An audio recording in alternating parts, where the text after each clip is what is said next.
there's a sense of betrayal that the Republican Party base feels, quite simply because they talk differently in even years than they legislate in odd years. They talk one way in even years, then you get elected and you do something entirely differently in odd years. And people feel betrayed by it.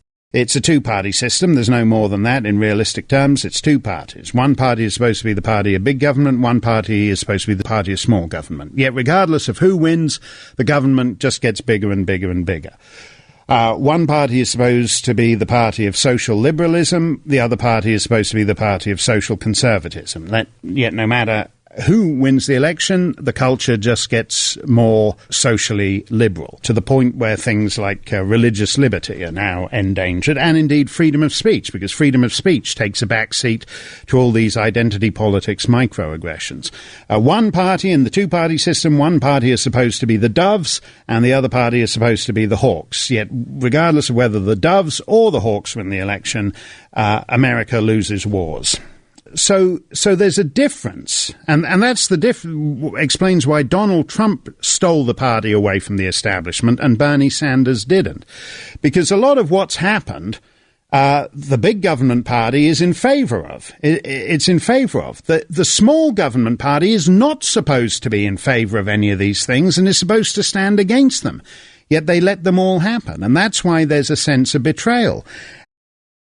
There's nothing very principled in what the Republican Party has been doing for the last, for this century, basically, where it's been promising to get tough on debt and it doesn't, where it's been promising to seriously wage wars to win and it doesn't, where it's been promising to crack down on illegal immigration for the purposes of getting elected. There's nothing principled. There's actually nothing principled about telling people one thing in election years and then screwing them over in the off years. When you vote for things like a corrupt IRS, when you vote to give a corrupt IRS that targets your supporters, that consciously targets your supporters and stonewalls producing any information for Congress, and you vote to give the IRS the power to confiscate people's passports. And the idea that somehow through maneuvering or some kind of standing back, that they can restore the pre-Trump Republican Party. They're not talking about a Ted Cruz Republican Party.